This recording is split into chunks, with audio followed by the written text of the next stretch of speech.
بسم اللہ الرحمن الرحیم۔ آج کی ہماری ویڈیو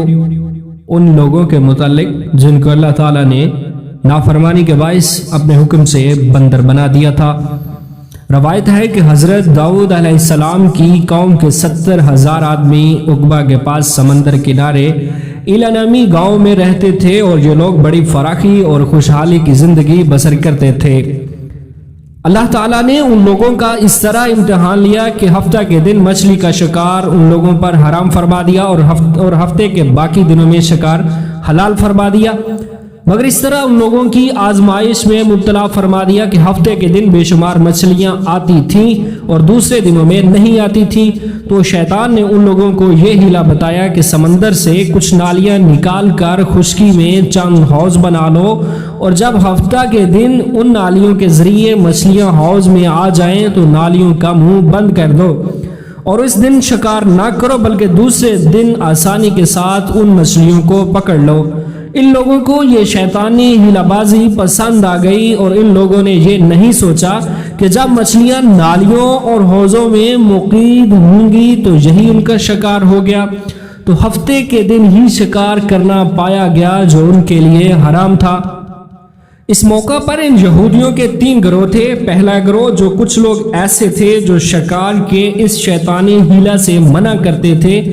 اور ناراض و بیزار ہو کر شکار سے باز رہے، اور کچھ لوگ اس کام کو دل و جان سے برا جان کر خاموش رہے، دوسروں کو منع کرتے تھے، بلکہ منع کرنے والوں سے یہ کہتے تھے کہ تم لوگ ایسی قوم کو کیوں نصیحت کرتے ہو جنہیں اللہ تعالیٰ ہلاک کرنے والا یا سخت سزا دینے والا ہے۔ اور تیسرے نمبر پہ وہ کچھ سرکش و نافرمان لوگ تھے جنہوں نے حکم خداوندی کی اعلانیہ مخالفت کی اور شیطان کی ہیلا بازی کو مان کر ہفتے کے دن شکار کر لیا اور ان مچھلیوں کو کھایا اور بیچا بھی۔ جب نافرمانوں نے منع کرنے کے باوجود شکار کر لیا تو منع کرنے والی جماعت نے کہا اب ہم ان معصیت کاروں سے کوئی میل ملاپ نہ رکھیں گے۔ چنانچہ ان لوگوں نے گاؤں کی تقسیم کر کے درمیان میں ایک دیوار بنا لی اور آمد و رفت کا ایک اور الگ دروازہ بھی بنا لیا۔ حضرت داؤد علیہ السلام نے غضبناک ہو کر شکار کرنے والوں پر لعنت فرما دی۔ اس کا اثر یہ ہوا کہ ایک دن خطا کاروں میں سے کوئی باہر نہیں نکلا، تو انہیں دیکھنے کے لیے کچھ لوگ دیوار پر چڑھ گئے تو کیا دیکھا کہ سب کے سب بندروں کی صورت میں مسخ ہو گئے ہیں۔ اب لوگوں کا ان مجرموں کا دروازہ کھول کر اندر داخل ہوئے تو وہ بندر اپنے رشتہ داروں کو پہچانتے تھے اور ان کے پاس آ کر ان کے کپڑے سونگتے تھے اور زار و زار روتے تھے، مگر لوگ ان بندر بن جانے والوں کو پہچانتے نہیں تھے۔ ان بندر بن جانے والوں کی تعداد 12,000 تھی۔ یہ سب 3 دن تک زندہ رہے اور اس درمیان میں کچھ بھی کھا پی نہ سکے، بلکہ یوں ہی بھوکے پیاسے سب کے سب ہلاک ہو گئے۔ شکار سے منع کرنے والا گروہ ہلاکت سے سلامت رہا،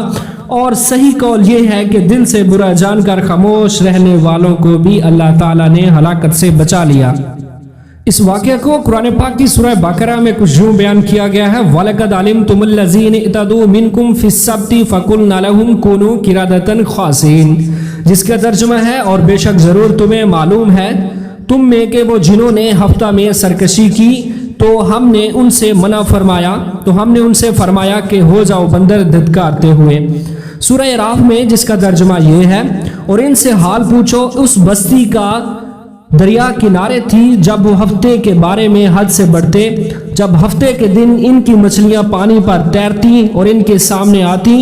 اور جو دن ہفتے کا نہ ہوتا نہ آتی، اس طرح ہم انہیں آزماتے تھے اور ان کی بے حکمی کے سبب۔ اور جب ان میں سے ایک گروہ نے کہا کیوں نصیحت کرتے ہو ان لوگوں کو جنہیں اللہ ہلاک کرنے والا ہے یا انہیں سخت عذاب دینے والا ہے، بولے تمہارے رب کے حضور معذرت کو اور شاید انہیں ڈر ہو۔ پھر جب وہ بھلا بیٹھے جو نصیحت انہیں ہوئی تھی ہم نے بچا لیے، اور جو برائی سے منع کرتے تھے، اور ظالموں کو برے عذاب میں پکڑا بدلا اور ان کا نافرمانی کا۔ جب پھر انہوں نے ممانعت کے حکم سے سرکشی کی ہم نے ان سے فرمایا ہو جاؤ بندر دھتکارتے ہوئے۔ ناظرین، شیطانی ہیلا بازیوں میں پڑھ کر اللہ تعالیٰ کے احکام کی نافرمانیوں کا انجام کتنا برا اور کس قدر خطرناک ہوتا ہے، اور خدا کے نبی جن بدنصیبوں پر لعنت فرما دیں وہ کیسے ہولناک عذاب الہی میں گرفتار ہو کر دنیا سے نیست و نابود ہو کر عذاب النار میں گرفتار ہو جاتے ہیں اور دونوں جہان میں ذلیل و خوار ہو جاتے ہیں۔ نعوذ باللہ منکم۔ تو ناظرین یہ تھی ہماری آج کی ویڈیو، امید ہے آپ کو پسند آئی ہوگی۔ ویڈیو کو لائک کیجیے اور چینل کو سبسکرائب کیجیے۔